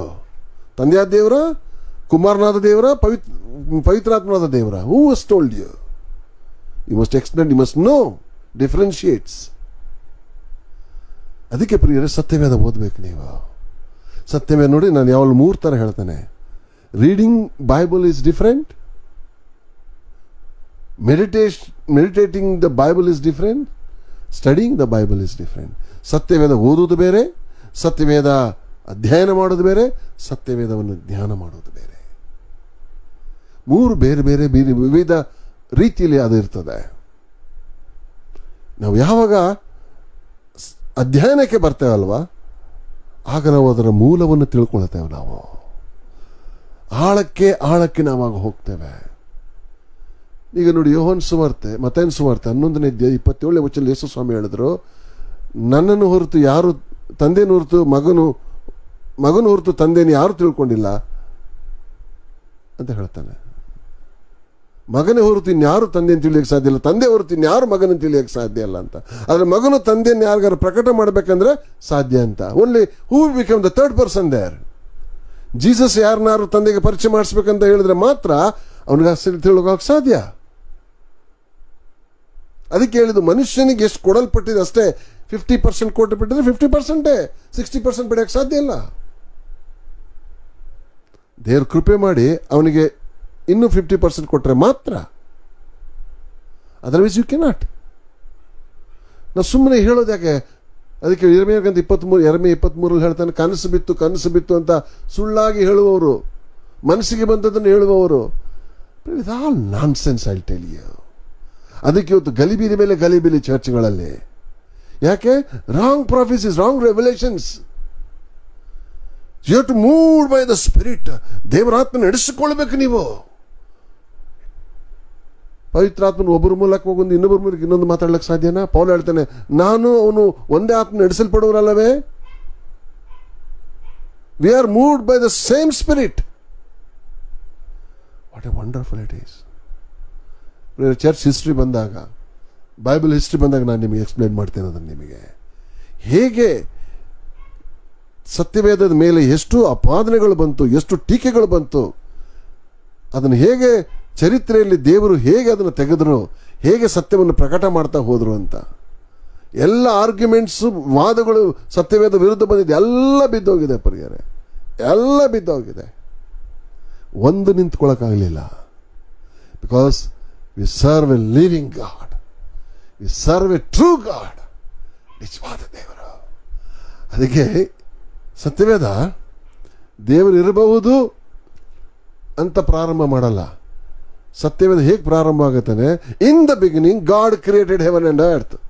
ಆದಿಯಲ್ಲಿ ದೇವರು ಭೂಮಿ ಆಕಾಶ ಭೂಮಿ ಉಂಟು ಮಾಡ್ದ ಅಂತ ಹೇಳುತ್ತೆ. ಅಂದರೆ ಇದ್ದಾನೆ ದೇವರು ಮಾಡ್ದ ಅಂತ ಹೇಳುತ್ತೆ. ಅಂದರೆ ಗಾಡ್ ಎಕ್ಸಿಸ್ಟೆನ್ಸ್ನ 100% ಪ್ರೂವ್ ಮಾಡುತ್ತೆ. ಅದು ಇದ್ದಾನೆ ಅನ್ನೋದನ್ನ 100% ಪ್ರೂವ್ ಮಾಡುತ್ತೆ. What A lovely, wonderful, wonderful. ಹೀಗೆ ಮನುಷ್ಯನ ಜ್ಞಾನ ಅಲ್ಲ, ಗಾಡ್ಸ್ ವಿಸ್ಡಮ್, ಗಾಡ್ಸ್ ರೆವಲೇಷನ್ಸ್, ದೇವರ ಪ್ರಕಟಣೆ ನಮಗೆ ಕೊಡಲ್ಪಟ್ಟಾಗ ವಿ ಅಂಡರ್ಸ್ಟ್ಯಾಂಡ್ ದ ವರ್ಡ್. ಯೇಸು ಸ್ವಾಮಿ ಪೇತ್ರನ ಬಗ್ಗೆ ಹೇಳಿದ್ರು. ನೀವೊಂದು ವೇಳೆ ಮತ್ತಾಯನ ಸುವಾರ್ತೆ 16ನೇ ಅಧ್ಯಾಯ ಅಲ್ಲಿ 16ನೇ ವಚನದಿಂದ ನೋಡ್ತಾ ಬರುವಾಗ, ಯೇಸು ಸ್ವಾಮಿ ನನ್ನನ್ನು ಯಾರೆನ್ನುತ್ತಾರೆ ಅಂತ ಕೇಳುವಾಗ, ಅಲ್ಲಿ ಪೇತ್ರನು, ಯಾಕಂದ್ರೆ ಭಾಳ ದುಡ್ಕೋನು ಪೇತ್ರ ಅಲ್ವಾ, ತುಂಬ ದುಡ್ಕೋನು. ನೀನು ಬರಬೇಕಾದ ಕ್ರಿಸ್ತನು ಜೀವ ಸ್ವರೂಪನ ದೇವರ ಕುಮಾರನ ಅಂತ ಹೇಳ್ಬಿಟ್ಟ. But next verse, 17th verse, ಯೇಸು ಸ್ವಾಮಿಯನ್ನು ಮಾತು ಹೇಳ್ತಾರೆ, ಯೋನನ ಮಗನಾದ ಸೀಮೋನೇ ನೀನು ಧನ್ಯನು, ಈ ಗುಟ್ಟು ನಿನಗೆ ತಿಳಿಸಿದವನು ನರ ಮನುಷ್ಯನಲ್ಲ. Nobody has revealed, you have not received revelation from flesh. ನರ ಮನುಷ್ಯನಿಂದ ಅಲ್ಲ, ಪರಲೋಕದಲ್ಲಿರುವ ನನ್ನ ತಂದೆ ತಿಳಿಸಿದನು. ಪೇತ್ರನಿಗೆ ಗೊತ್ತೇ ಇರಲಿಲ್ಲ. You don't know what he is talking. Suddenly father gave a revolution to him. ನೋಡಿದ್ರ? Purely it is received from outside. ನನ್ನದಲ್ಲ ಅದು, ಐ ರಿಸೀವ್ಡ್. ಆಗ ನನ್ನದೇನಿದೆ? ಪೇತ್ರನ 21ನೇ ವಚನ ನೀವು ನೋಡ್ರಿ, 22ರಲ್ಲಿ 22 ಅನ್ಸುತ್ತೆ. ನಾನು 21 ಯೇಸು ಸ್ವಾಮಿ ನಾನು ಸಾಯಬೇಕು, ಸತ್ತ ಮೇಲೆ ನನಗೆ ಹಿಂಸೆ ಆಗುತ್ತೆ, ನನಗೆ ಶಿಕ್ಷೆ ಕೊಡ್ತಾರೆ, ನಾನು ಶಿಲ್ಬೆಯಲ್ಲಿ ಸಾಯ್ತೀನಿ ಅಂತ ಹೇಳುವಾಗ ನನಗೆ ಹಿಂಗೆ ಆಗಬಾರ್ದು ಅಂತಾನೆ. ಆಗ ತಂದೆ ಅವನಿಗೆ ಹೇಳಲಿಲ್ಲ, the Satan has spoke to him. ಮುಂದೆ ಯೇಸು ಸ್ವಾಮಿ ಹೇಳ್ತಾರೆ, ನನ್ನ ಮುಂದೆ ನಿಲ್ಬೇಡ ಸೈಟನ್, ಹೊರಟೋಗು ಅಂತಾರೆ. One person, same man, one received from God and received word from Satan. It is possible. ನೀವು ಹೆಚ್ಚಿಗೆ ಯಾವುದಕ್ಕೆ ನೀವು ಮನಸ್ಸು ಕೊಡ್ತೀರೋ ಅದು ನಿಮ್ಮಲ್ಲಿ ಇರ್ತದೆ. ದೇವ್ರ ಕಡೆಗೆ ಪೂರ್ತಿ ತಿರುಗಿದೆ, ದೇವ್ರು ಮಾತಾಡ್ತಾನೆ. ಅದಕ್ಕೆ ಹೇಳಿದ, unless there is a change inside, ನಿಮ್ಮಲ್ಲಿ ಬದಲಾವಣೆ ಆಗದೆ, ನಿಮ್ಮಲ್ಲಿ ಮಾರ್ಪಾಟಿಲ್ಲದೆ ಯಾವನು ಕಟ್ಟಕ್ಕೆ ಹೋಗಬೇಡ್ರಿ ನಮ್ಮ ಲೈಫಲ್ಲಿ. ಈಗ ಏನಾಗುತ್ತೆ ಪ್ರಾಬ್ಲಮ್ಗೆ, ಇವತ್ತು ಏನಾಗ್ಬಿಟ್ಟಿದೆ, ಸಿಮೋನ್ ಪ್ರಾಬ್ಲಮ್ ಆಗ್ಬಿಟ್ಟಿದೆ ಚರ್ಚ್ ಒಳಗೆ. ಸಿಮಿಯೋನನು 7ನೇ ಅಧ್ಯಾಯ ನೀವು ಅಪಸ್ಕೃತ್ಯಗಳಲ್ಲಿ ಸ್ಟೇಫನನ ಸೇವೆ ನೋಡ್ದ, ಮಿರಾಕಲ್ಸ್ ನೋಡ್ದ, ವಂಡರ್ಸ್ ನೋಡ್ದ. ಅವನು ಒಬ್ಬನಾಗಿ ದೀಕ್ಷಾಸ್ ನೋಡಿ ಕನ್ವರ್ಟ್ ಆದ. ಅವ್ನು ಪಶ್ಚಾತ್ತಾಪಟ್ಟು ಕನ್ವರ್ಟ್ ಆದ ನಮ್ಗೆ ಗೊತ್ತಿಲ್ಲ. ಯಾಕಂದರೆ ಪೇತ್ರ ಯೋಹಾನರು ಬಂದಾಗ ದುಡ್ಡು ಕೊಟ್ಬಿಟ್ಟು ನನಗೂ ಹೊರ ಕೊಡಿ ಅಂತಾನೆ. ಹಂಗಂದ್ರೆ ಅವ್ನು ಇಸ್ ನಾಟ್ ಕರೆಕ್ಟ್ಲಿ ಅವ್ನು ಬದಲಾವಣೆ ಆಗಿಲ್ಲ. ಇದೇ ಪ್ರಾಬ್ಲಮ್ ಇವತ್ತು. ನಮ್ಮ ಕನ್ವರ್ಷನ್ ಹೇಗಾಗಿದೆ ಇವತ್ತು? ಇವು 8 ವರ್ಷ 10 ವರ್ಷ, how your spiritual life is growing today? ನೀವು ವ್ಯಾಲ್ಯೂ ಮಾಡ್ರಿ, ಅದನ್ನು ಚೆಕ್ ಮಾಡ್ರಿ. Are you growing, are you stagnant? ನೀವು ಒಂದೇ ಥರ ನಿಂತು ಬಿಟ್ಟಿದ್ದೀರಾ? Something wrong. ಒಂದು ಗಿಡ ನೆಡ್ರಿ, ಅದಕ್ಕೆ ನೀರು ಕೊಡ್ತಾ ಇದ್ದಾವೆ, ಹೇಗೆ ಬೆಳೀತದೆ ನೋಡಿದ್ರೆ ಅದು. ಹಂಗಾರೆ ಸ್ಪಿರಿಚುವಲ್ ಲೈಫಲ್ಲಿ ಗ್ರೋತ್ ಇದೆ. ದೇವ್ರನ್ನ ಹತ್ರದಿಂದ ತಿಳ್ಕೊಳ್ತೀರಾ. You will hear messages, you hear his voice. ಒಂದು ರೀತಿಯಿಂದ ಗಿಡ ಇನ್ನೂ ನಾಳೆ ಇಷ್ಟು ದೊಡ್ಡದಾಗಿರುತ್ತೆ. 2 ತಿಂಗಳಿಗೆ ಇಷ್ಟತ್ರ ಬೆಳೆದಿರ್ತದೆ. There is a growth. Spiritual ಲೈಫಲ್ಲೂ ಅಷ್ಟೇ ಗ್ರೋತ್ ಇರಬೇಕು. ಬಟ್ ಇಬ್ರಿಯಂತ 5ನೇ ಅಧ್ಯಾಯ 6ನೇ ನೋಡುವಾಗ ಇಷ್ಟರೊಳಗೆ ನೀವು ಮೇಲೆ ಅನೇಕರು ಬೋಧಕರಾಗಬೇಕಾಗಿದ್ದರೂ ನೀವಿನ್ನೂ ಆಗಿಲ್ಲ. ಯಾಕಾಗಿಲ್ಲ? 1 ಕೊರಿಂಥ 3:1 ವಚನ ಹೇಳ್ತದೆ, ನಿಮಗೆ ನಾನು ನೀರು ಕೊಟ್ಟಿದ್ದೇನೆ, ಹಾಲು ಕುಡಿಸಿದನು, ಅನ್ನ ಕೊಡಲಿಲ್ಲ, ತಿನ್ನುವುದಕ್ಕೆ ನಿಮಗೆ ಶಕ್ತಿನೂ ಇಲ್ಲ ಅಂತ ಹೇಳ್ತಾನೆ. ಎಷ್ಟು ವರ್ಷಗಳಿಂದ ನಾವೀಗ ವೇಸ್ಟ್ ಮಾಡಿದೆ ನಮ್ಮ ಲೈಫ್ನ? ವೈ? ನಾನು ಹೇಳ್ತೇನೆ ಪ್ರಿಯರೇ, it is a high time to sit down, ಕೂತ್ಕೊಂಡು ಅಳಬೇಕು. ದೇವರೇ, talk to me, reveal. Bible open ಮಾಡಿ ಪ್ರೇಯರ್ ಮಾಡಿ, ದೇವರೇ ನನಗೆ ಮಿಸ್ಟ್ರೀಸ್ ತಿಳಿಸು, ದೇವರ ರಹಸ್ಯಗಳನ್ನು ನನಗೆ ತಿಳಿಸು. I want to know Lord, I want to no.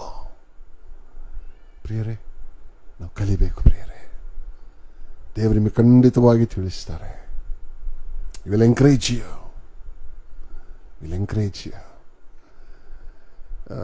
ಮುಂದಿನ ದಿನದಲ್ಲಿ ನೆಕ್ಸ್ಟ್ ವಾರದಿಂದ I will take different subjects. ಸಬ್ಜೆಕ್ಟ್ನ ಒಂದು ವೇಳೆ 3 to 4 weeks ಹೋಗುತ್ತೆ ಸಬ್ಜೆಕ್ಟ್ಸು. ಬಟ್ ಭಾಳ ಬೆನಿಫಿಷರಿ ಇರ್ತದೆ, ತುಂಬ ಬೆನಿಫಿಟ್ಸ್ ಇರುತ್ತೆ ನಮ್ಗೆ. ಅದರಿಂದ ತುಂಬ ಅರ್ಥಗರ್ಭಿತವಾದಂಥ ಸಂಗತಿಗಳಿರುತ್ತೆ. ಖಂಡಿತವಾಗಿ ನೀವು ಅದನ್ನು ತಿಳ್ಕೊಳ್ತೀವಿ ಅಂತ ನಾನು ನಂಬ್ತೇನೆ. 1 hour ಅಟ್ಲೀಸ್ಟ್ ಪ್ರೇಯರೇ, ಸ್ಪೇರ್ 1 hour ಟೈಮ್. ಗುರುವಾರ ಸಂಜೆ 7ರಿಂದ 8 ಗಂಟೆವರೆಗೆ 1 hourನ 45 minutesನ ಸ್ಪೇರ್ ಮಾಡ್ಕೊಳ್ಳಿ. ಅದಕ್ಕೋಸ್ಕರ ಹೇಳ್ರಿ, ನಿಜವಾಗ್ಲೂ ನಾವು ಬೆಳಿತೇವೆ, ನಿಜವಾಗ್ಲೂ ಅರ್ಥ ಮಾಡ್ಕೊಳ್ತೇವೆ. ಮೊನ್ನೆ ಒಬ್ಬರು ಸಹೋದರ ನನಗೆ ಹೇಳ್ತಾರೆ, ನಾವು ತುಂಬ ಎಂಕರೇಜ್ ಆಗಿದ್ದೀವಿ ಬ್ರದರ್ ನೀವು ವರ್ಡಿಂದ, ತುಂಬ ಸ್ಟಡೀಸಲ್ಲಿ ತುಂಬ ನಾವು ಬೆನಿಫಿಟ್ ಆಗಿದ್ದೀವಿ ಅಂತ. ಯಾಕಂದರೆ ಇನ್ನೊಂದು ಚಾನಲಲ್ಲಿ ನಾನು ಇದರಲ್ಲಿ 9 gifts of the Holy Spirit ಬಗ್ಗೆ ನಾನು ಮಾತಾಡ್ತಾ ಇದ್ದೇನೆ, ಪವಿತ್ರಾತ್ಮನ 9 ವರಗಳ ಬಗ್ಗೆ. Marvellous, it is marvellous. ನಿಮಗೂ ಕೂಡ ತಿಳ್ಕೊಳ್ಬೇಕಂತ ಒಂದು ಆಸೆ ಇದ್ದರೆ ಮೆಸೇಜ್ ಮಾಡಿರಿ. ಇದು ರಿಯಲಿ ಮಾರ್ವೆಲಸ್. ಯಾಕಂದರೆ ಅದು ಕುರಿತಾಗಿ ಯಾರು ಇವತ್ತು ಮಾತಾಡಲ್ಲ. ಏನದು 9 ವರ? ಇಲ್ಲಿ ಏನಿದೆ ಯಾರಿಗೂ ಕೂಡ ಅದು ಅರ್ಥ ಆಗಿಲ್ಲ ಪ್ರಿಯರೇ. ಇದು ಮಾಧ್ಯಮದ ಮೂಲಕ, ಈ ಒಂದು ಮೀಡಿಯಾದ ಮೂಲಕವಾಗಿ ನಿಮ್ಮೊಂದಿಗೆ ನಾನು ವಿಷಯನ ಎಕ್ಸ್ಪ್ಲೈನ್ ಮಾಡಲಿಕ್ಕೆ ಬಯಸ್ತೇನೆ ಪ್ರಿಯರೇ. It is wonderful. ಇವತ್ತು ನಿಮಗೆ ಜಸ್ಟ್ ಒಂದು ಇಂಟ್ರೊಡಕ್ಷನ್ ಕೊಟ್ಟಿದ್ದೇನೆ, ಹೇಗೆ ಬೈಬಲ್ ಓದುವಂಥದ್ದು, ಹೇಗೆ ತಿಳ್ಕೊಳ್ಳುವಂಥದ್ದು, ಹೇಗೆ ಇದರ ಅರ್ಥ ತಿಳ್ಕೊಳ್ಬೇಕು, ಇದರಲ್ಲಿ ಏನಿದೆ, ಇದು ಕುರಿತಾಗಿ ಒಂದು ಸಣ್ಣ ಇಂಟ್ರೊಡಕ್ಷನ್ ನಾನು ನಿಮಗೆ ಕೊಟ್ಟಿದ್ದೇನೆ. ಮುಂದಿನ ವಾರ ನೀವು ಬರೋದಾದರೆ, ಖಂಡಿತವಾಗಿ ನೀವು ಇರೋದಾದರೆ ಈ ಅನೇಕ ಸಂಗತಿಗಳನ್ನು ನಾನು ನಿಮ್ಮಿಂದ ಹಂಚ್ಕೊಳ್ಳಿಕ್ಕೆ ಬಯಸ್ತೇನೆ. ಅನ್ನಿಸ್ತೇನೆ. ನೀವು ಹೋಪ್ ಯು ಎಂಜಾಯ್. ನಿಮ್ಮ ಅನಿಸಿಕೆಗಳನ್ನು ಬರೀರಿ ನನಗೆ, ನಿಮ್ಮ ಅನಿಸಿಕೆಗಳನ್ನು ಬರೀರಿ, ನಿಮ್ಮ ವಿಚಾರಗಳನ್ನು ತಿಳಿಸ್ರಿ. ಹೇಗೆ ನಿಮ್ಗೆ ಅನ್ನಿಸ್ತು? ಮತ್ತು ನಿಮ್ಮೊಂದು ವೇಳೆ ನಿಮ್ಗೆ ಇದನ್ನು ಶೇರ್ ಮಾಡಬೇಕಿಂದ ಇದನ್ನು ಶೇರ್ ಮಾಡಿರಿ, ವಚನಗಳನ್ನು ಶೇರ್ ಮಾಡಿರಿ. ತುಂಬ ಹೆಲ್ಪ್ ಆಗುತ್ತೆ. ಇದು ಒಂದು ಅನೇಕರು ಬೆಳೀತಾರೆ, ತಿಳ್ಕೊಳ್ತಾರೆ. So I hope you enjoyed this Bible study. So God bless you, God be with you. ಇನ್ನೇನಾದರೂ ನಿಮ್ಮ ಪ್ರಾರ್ಥನೆ ಮನವಿ ಇದ್ದರೂ ಕೂಡ ನನಗೆ ತಿಳಿಸ್ರೆ, will pray for you, will remember you in our prayers. Okay, ಒಂದು ಪ್ರಾರ್ಥನೆ ಮೂಲಕವಾಗಿ ನಾವು ಇದನ್ನು ಕ್ಲೋಸ್ ಮಾಡೋಣವಾ? ನಾವು ಪ್ರಾರ್ಥನೆ ಮಾಡೋಣವಾ? Thank you Jesus, thank you. Hallelujah, hallelujah. Thank you Lord. Praise Lord, praise you. ನಮ್ಮನ್ನು ಬಹಳವಾಗಿ ಪ್ರೀತಿಸುವಂಥ ನಮ್ಮ ಪರಲೋಕದ ತಂದೆಯಾದ ದೇವರೇ, ಈ ಸಮಯಕ್ಕಾಗಿ ಸ್ತೋತ್ರ. ಸ್ವಲ್ಪ ಹೊತ್ತು ನಿನ್ನ ಸನ್ನಿಧಾನದಲ್ಲಿ ಕುಳಿತು ನಿನ್ನ ವಾಕ್ಯವನ್ನು ಕಳೆಯುವಂಥ ಕೃಪೆ ನಮಗೆ ಕೊಟ್ಟದಕ್ಕಾಗಿ ಸ್ತೋತ್ರ. ನಮ್ಮ ಅನೇಕ ಪ್ರಿಯರು ಇದನ್ನು ವಾಚ್ ಮಾಡಿದ್ದಾರೆ, ಇದನ್ನು ನೋಡ್ತಾ ಇದ್ದಾರೆ. ಕರ್ತನ, ನಾನು ಅವರೆಲ್ಲರಿಗಾಗಿ ನಿನಗೆ ಸ್ತೋತ್ರ ಮಾಡ್ತೇನೆ. ದೇವರೇ, ಅವ್ರನ್ನ ಬೆಳೆಸೋ, ಅವ್ರನ್ನ ವಾಕ್ಯದ ಆಳಕ್ಕೆ ತಗೊಂಡೋಗಿ ಬೆಳೆಸ್ತೇವ್ರೆ. ಸತ್ಯವೇದದ ನಿಜವಾದ ರಹಸ್ಯಗಳನ್ನು, ಸತ್ಯವೇದದ ಮಹತ್ವಗಳನ್ನು ಅರ್ಥ ಮಾಡಿಕೊಳ್ಳುವಂತೆ ಅವರು ಸಹಾಯ ಮಾಡು. Open their eyes, open their understanding Lord. ಅವರ ಕಣ್ಣುಗಳನ್ನು ತೆರೆ, ಅವರ ಜ್ಞಾನವನ್ನು ತೆರೆ, ತಿಳುವಳಿಕೆಯನ್ನು ತೆರೆ. ಯಾಕೆಂದ್ರೆ ತಿಳುವಳಿಕೆ ಅನೇಕ ಸಾರಿ ಮಂದವಾಗಿ ಹೋಗ್ಬಿಡ್ತದೆ. We cannot understand mysteries. ದೇವರೇ, ಕಣ್ಣು ಮುಚ್ಚಿ ಹೋಗೋದು, ಏನೂ ಗೊತ್ತಾಗಲ್ಲ. ಈ ಸ್ಥಿತಿ ಬೇಡ ಕರ್ತನೆ. They must enjoy by hearing the word. ನೀನು ಸಹಾಯ ಮಾಡು. ಮುಂದೆ ನಮ್ಮೆಲ್ಲ ಸ್ಟಡೀಸ್ಗಳು ನಿನಗೆ ಒಪ್ಪಿಸ್ತೇವೆ. ದೇವರೇ, ಹೈಡ್ ಮೀ ಬಿಹೈಂಡ್ ದೈ ಕ್ರಾಸ್, ನನ್ನ ಶಿಲ್ಬೆಂದೆ ಮರ ಮಾಡಿ ನೀನು ಮಹಿಮೆ ಅಂತ ನಿನ್ನ ವಾಕ್ಯ ಅವ್ರಿಗೆ ಕೊಡಲ್ಪಡಲಿ. ನೀನು ಮಾತನಾಡು. ನೀನು ಮಾಡ್ತಿದ್ದಕ್ಕಾಗಿ ನಿನಗೆ ಸ್ತೋತ್ರ. ಕಾರ್ಯ ಮಾಡ್ತಿದ್ದಕ್ಕಾಗಿ ನಿನಗೆ ಸ್ತೋತ್ರ. ಪ್ರತಿಯೊಬ್ಬರನ್ನವ್ರ ಫ್ಯಾಮಿಲೀಸ್ನ ಎಲ್ಲ ನಿನಗೆ ಒಪ್ಪಿಸ್ಕೊಡ್ತೇನೆ. Please bless them. Any financial crisis is that, please solve all their problems. ಯಾರ್ಯಾರಿಗೆ ಅವಶ್ಯಕತೆ ಇದೆ, ಹೀಲಿಂಗ್ ಅವಶ್ಯಕತೆ ಇದ್ದರೆ ಅದ್ಭುತವಾಗಿ ಮಾಡು, ಸ್ವಸ್ಥ ಮಾಡು. ಆರ್ಥಿಕವಾದ ಸಹಾಯ ಬೇಕಿದ್ರೆ ಮಿರಕಲ್ ಆಗ್ಲಿಕ್ಕೆ ಆಗ್ತಾನೆ ಅದ್ಭುತವಾಗಿ. In the name of Jesus I say, in the name of Jesus every problem must be solved. Every financial crisis go away in the name of Jesus. ಹೊರಟೋಗಿ ಯೇಸುವಿನ ಹೆಸರಿನಲ್ಲಿ. Leave the people of God. Be healed in the name of Jesus. Be delivered. ಯಾವುದೇ bondage ಇದ್ರು, ಯಾವುದೇ ಅಂಧಕಾರ ಶಕ್ತಿಗಳು body break, it must break in the name of Jesus. I break it in the name of Jesus. Hallelujah. Hallelujah. ಪರಿಪೂರ್ಣವಾಗಿ ಬಿಡುಗಡೆ, ಪರಿಪೂರ್ಣವಾಗಿ ಬಿಡುಗಡೆ. Every one should be blessed. Every one should be blessed. Then ಒಬ್ಬರಾದರೂ ಹೋಗಬಾರ್ದು, ಎಲ್ಲರೂ blessing ಪಡಿಬೇಕಾಗ್ತಾನೆ. ಇದು watch ಮಾಡ್ತೀವ ಪ್ರತಿಯೊಬ್ಬರು ಡಬಲ್ ಪೋರ್ಷನ್ ಆಫ್ ಬ್ಲೆಸ್ಸಿಂಗ್ಸ್ನ ಪಡ್ಕೊಳ್ಬೇಕಾಗ್ತಾನೆ. Double portion of blessings, double portion. I demand Lord, you have to bless them. You have to bless them. I know you will going to bless them. ನೀನು ಮಾಡ್ತಿದ್ದಕ್ಕಾಗಿ ನಿನಗೆ ಸ್ತೋತ್ರ. ಒಂದು ಸಮಯ ಕೊಟ್ಟದಕ್ಕಾಗಿ ನಿನಗೆ ಸ್ತೋತ್ರ. I give you all the glory, honour and praise. ಯೇಸುವಿನ ಪರಿಶುದ್ಧವಾದ ನಾಮದಲ್ಲಿ ಪ್ರಾರ್ಥಿಸಬೇಡಿ ನಮ್ಮ ತಂದೆಯೇ, amen. Thank you so much. ನಿಮ್ಮ ಸಮಯವನ್ನು ಕೊಟ್ಟು ನಮ್ಮೊಂದಿಗೆ ನೀವು ಕಳೆದಕ್ಕಾಗಿ thank you. God bless you all. God be with you. God bless you. Amen. See you. Bye.